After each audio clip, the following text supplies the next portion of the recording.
KSAT12. The news at noon starts right now. Take a look at this. This is late breaking news we have been watching all morning long. It is a chemical plant fire in San Jacinto County. It is sending smoke and flames and dangerous chemicals billowing into the air. This is a live look. It's called the Shepherd Chemical Plant just north of Houston. So it all started around 8 this morning. The San Jacinto County Office of Emergency Management says one plant employee was hurt in the flames. They were taken to the hospital with burns. People living within a mile of the plant asked to shelter inside their homes, and not only shelter, but also turn off their air conditioning. As a result of the fear that these chemicals could be dangerous, children at a nearby school were evacuated. There was no school there today. We're not really sure what caused the fire, but we're going to keep an eye on this one. As you can see, it is still going strong. This is a live shot in Shepherd, San Jacinto County, a large chemical plant fire right now underway.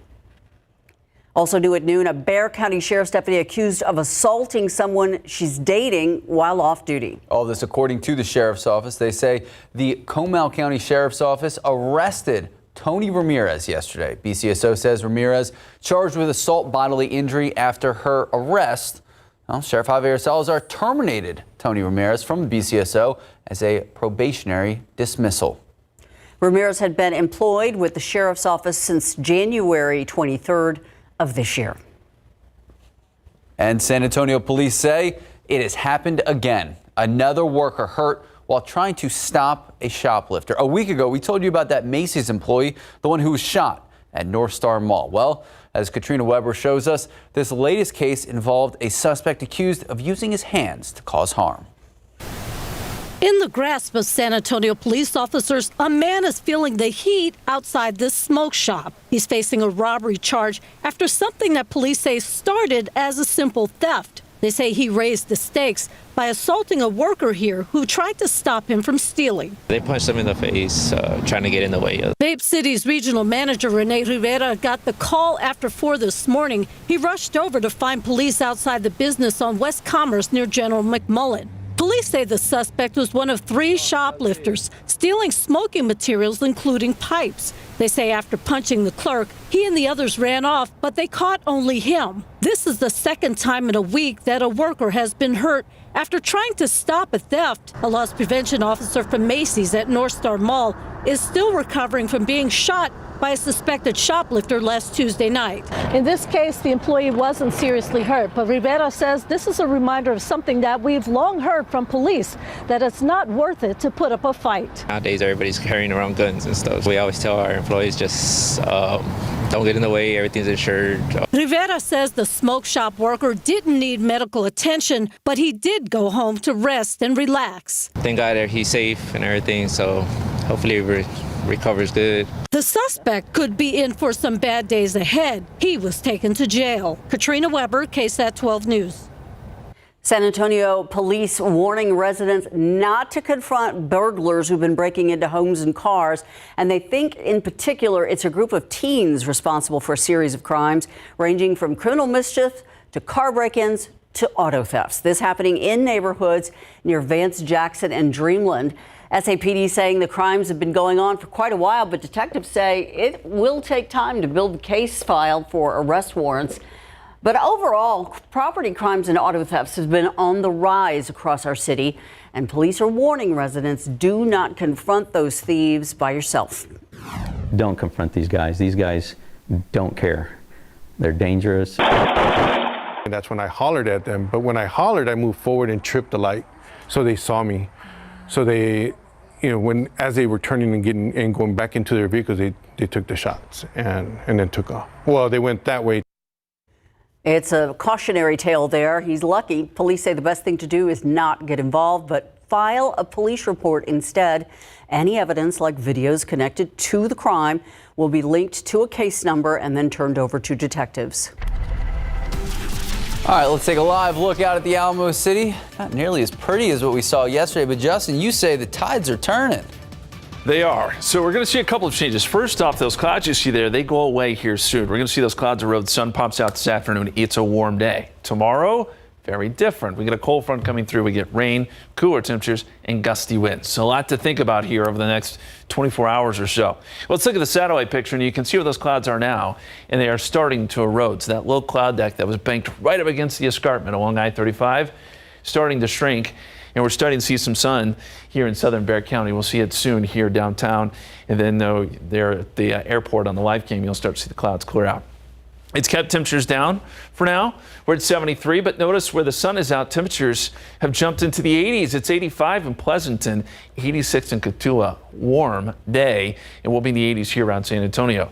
Not right now, though. 73 in San Antonio, 70 Helotes, cloudy there, 75 at Port Sac. Our forecast by 4 o'clock, likely up into the mid 80s, and then we drop off into the 70s tonight. Clouds thicken up again, and then by tomorrow, that's when we start to see the changes. Our front arrives to the hill country by 7 to 9 a.m., 10 a.m. to noontime here in San Antonio, and then down to the rest of our counties by 1 to 3 p.m.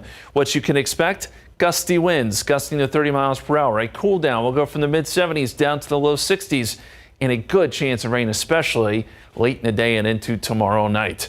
More on that rainfall forecast and our next chance of rain coming up here in just a few minutes. Thank you, Justin. Well, 2024 could mean higher power bills for CPS Energy customers. Again, today the utility will present its proposed rate increase of 4.25% to the Board of Trustees. This year's proposal slightly higher than the last increase of 3.85% approved back in 2022. If CPS trustees and the City Council approve this latest rate hike, well, customers will see the change on their bills starting February 1st. CPS says the increase would help cover costs in several areas.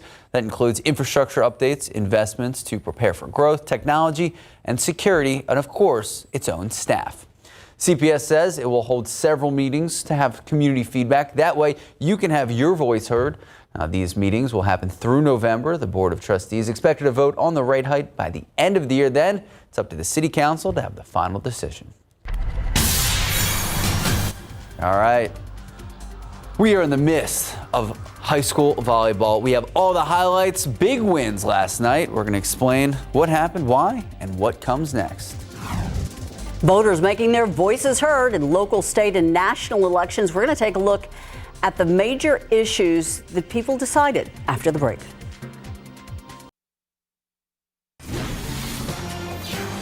The results are in for the 14 state constitutional amendments on this year's election ballot. Let's take a look at the results from last night for some of the key propositions. We're going to start with Proposition 4. This one has the interest of homeowners in mind. It temporarily limits appraisal values for non-homestead properties, and it increases the homestead exemption on school district taxes from $40,000 to $100,000. You can see it overwhelmingly won with 83% of the vote. Next up, Prop 6 deals with creating the tax water fund. Now, the fund would be used to help finance water projects like fixing the state's aging, deteriorating pipes, reducing water loss.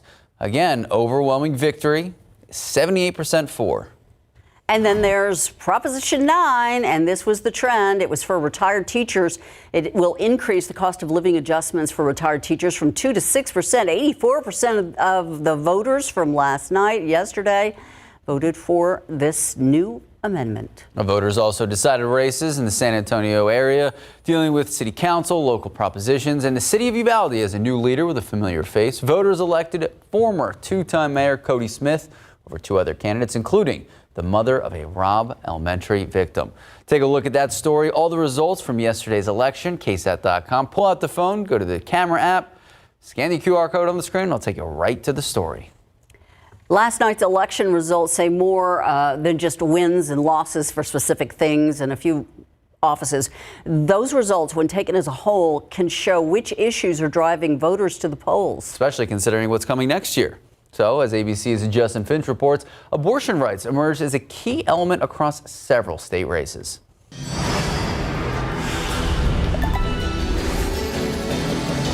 The 2023 off-year election yielding decisive wins for Democrats and questions for both Republicans and Democrats 1 year out from next year's presidential election. In Ohio, voters enshrining a woman's right to abortion into the state's constitution by a 10-point margin. Doctors will now be able to provide abortion care, contraception care, miscarriage managed, in vitro fertilization, all of that. Because now it's in our Constitution. Ohio, now the 7th state to reject anti-abortion efforts after the Supreme Court struck down Roe v. Wade. Hold the House, flip the Senate. In Virginia, Republican Governor Glenn Youngkin's effort for the GOP to control all levers of power so they could pass a 15-week abortion ban with exceptions for rape, incest, and the life of the mother failed. Democrats held onto control of the Senate and flipped the House of Delegates. Both parties touting incumbent wins in governor's races in Mississippi and Kentucky. This victory sure is sweet. Incumbent Mississippi Republican Tate Reeves winning a second term after defeating Democrat Brandon Presley. Kentucky Democratic Governor Andy Beshear defeating Republican Attorney General Daniel Cameron to win a second term in the deep red state. Kentucky made a choice. A choice not to move to the right or to the left, but to move forward for every single family. President Biden saluting Ohio's enshrining of abortion rights, saying democracy won. But despite Democrat wins Tuesday, polling suggests his campaign still faces an uphill battle if he wants to win re-election in 2024. Justin Finch, ABC News, Washington. All right. Well, we are taking a live look out at the Alamo City. Ursula, I know horse riding was the talk of yesterday's show. Did you make it out and about again this morning? You know, it was a little too dreary and drizzly for me. It actually was misting. Yeah, I didn't want to mess up my hair. Understandable. That's fair. It was a little drizzly earlier. We have enough moisture in the atmosphere where we had some drizzle coming down. But if you saw there's the last frame. The sun's trying to pop out at the airport, and that's going to be the trend here over the next hour. We're going to see a lot more sun. The aquifer is down 0.4 of a foot, 635.1 in your pollen count. Still a long list. They're all low. We'll see what tomorrow's cold front does to our allergens coming up tomorrow. Plus, we'll take a look at the timing of that front for you once again coming up.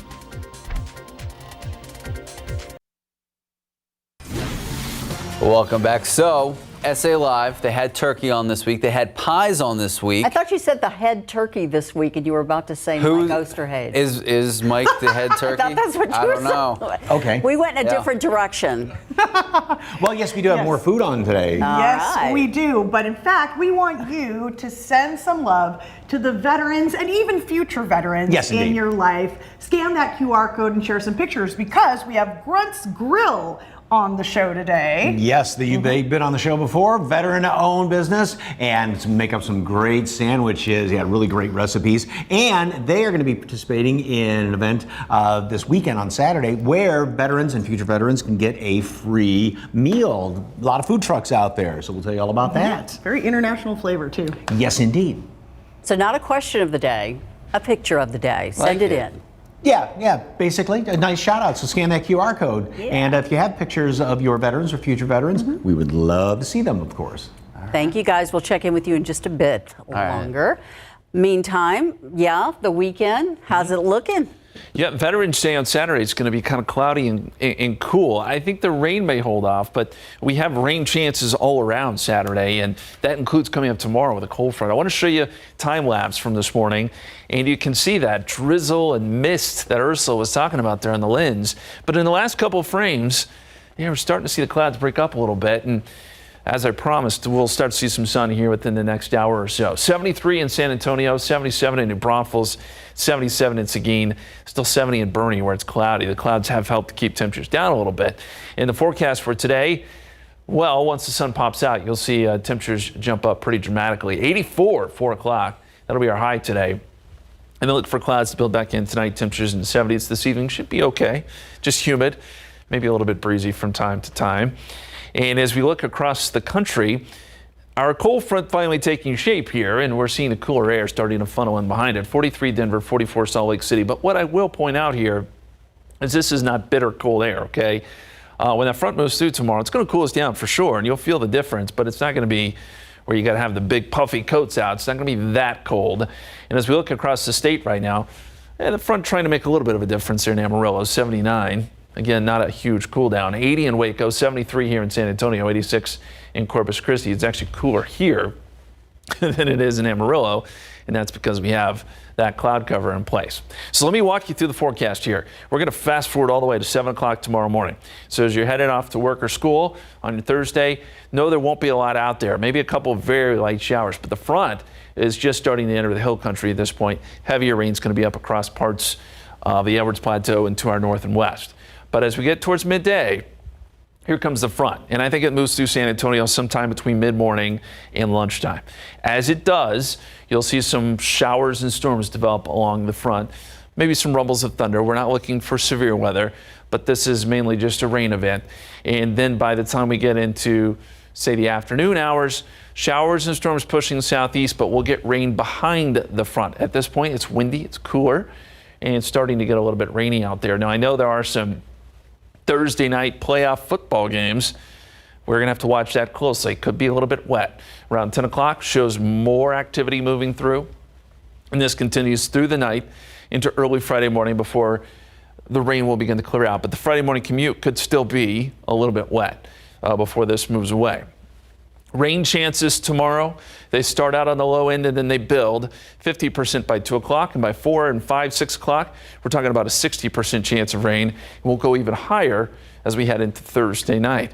What about the winds? Well, those pick up too. So we could see gusts 30, 32, 35 miles per hour when the front comes through tomorrow afternoon. And those gusty winds stick around. Again, windy, cooler.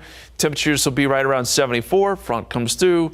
We see the temperatures drop down into the 60s. So those are the changes you can expect tomorrow with that cold front. How much rain?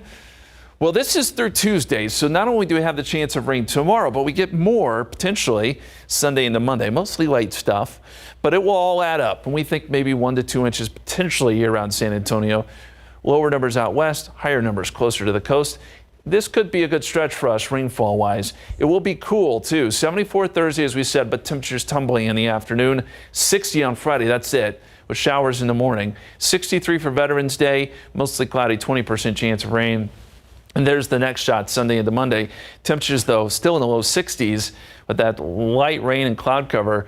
And then we will finally warm up a bit by Tuesday. Guys. Thank you, Justin. Thank you, Justin. Speaking of this weekend in sports, how about those Longhorns? Another crucial week for UT. We break down what you can expect and we even hear from the head coach. Plus, Spurs on a little bit of a rough bout recently. Go Spurs, go. Big matchup tonight in New York City. You know, they say the best players, well, they play best under the brightest lights. Not any brighter than MSG.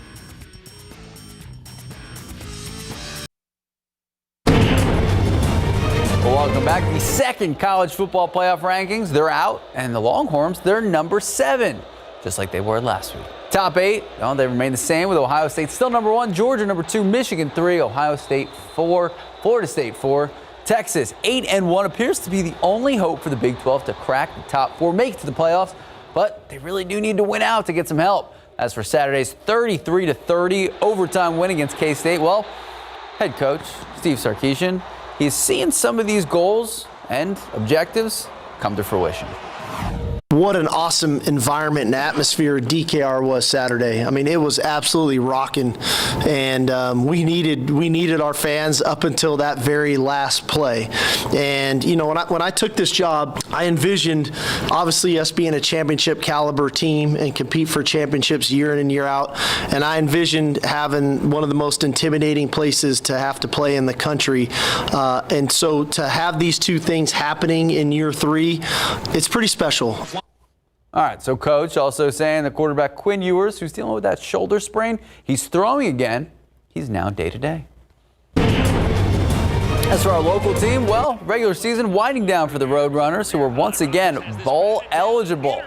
Well, Roadrunners beating North Texas 37-29 in Denton, improving to 6-3 overall, a perfect 5-0 in the American Athletic Conference, the ACT. They have 3 games to go, including back-to-back games at the Dome, followed by their regular season finale at Tulane on Friday, November 24th, 2:30 p.m. live right here on KSAT12. That means that hard-hitting safety, Rashad Wisdom's college career also coming to a close. He is UTSA's all-time leader in tackles, 294. He's been thinking about these final 2 home games for quite some time. I've been thinking about that since January, just like, dang, this is my last year. And I remember coming in here 17, not knowing anything about anything. And, 5 years later, I'm about to leave here with 2 conference championships, hopefully a third, hopefully a bowl win. And, at the end of the day, the biggest championship of them all is graduating with my degree. And he's right about that. Speaking of the degree, he's majoring in cybersecurity. Nearly 4.5 months ago, life changed big time for Victor Wembanyama after the Spurs drafted him #1 overall at the Barclays Center. In Brooklyn, New York. Now he's back in the Empire State, getting ready for his first game at the world-famous Madison Square Garden. The Knicks hosting the Spurs. And due to his height and crazy basketball ability, Wemby, center of attention wherever he goes. All eyes are on him. Veteran forward Doug McDermott impressed with how this 19-year-old is really handling the limelight. He's handling it great. He doesn't really change his demeanor much. I haven't seen it, at least. He approaches every game the same, and I think he's going to remain that way. Super humble guy, and he almost doesn't like the spotlight. He just kind of ignores it. So that's always a good quality to have in a young guy. Staying humble and staying hungry. Love to hear it. All right, as for the game, well, Spurs, Knicks tomorrow, 6:30, Madison Square Garden. The Spurs say Keldon Johnson probable with a left wrist soreness. Devin Vassell upgraded from out to doubtful at left abductor strain. So they're sitting at 3-4 right now. But like I said, the best players play the best in the brightest lights. Tonight it is true. In New York City, it'll be quite the show. Yep. Cautious optimism. Cautious. Yeah, always. It's a long season. It is. All right, a shaky start today in one Texas community after they had an earthquake. It hit early this morning. We'll tell you how people are reacting. Israeli troops pushing deeper into Gaza City. I'm Inez de la Cuetara in Jerusalem, and I'll have all the latest coming up.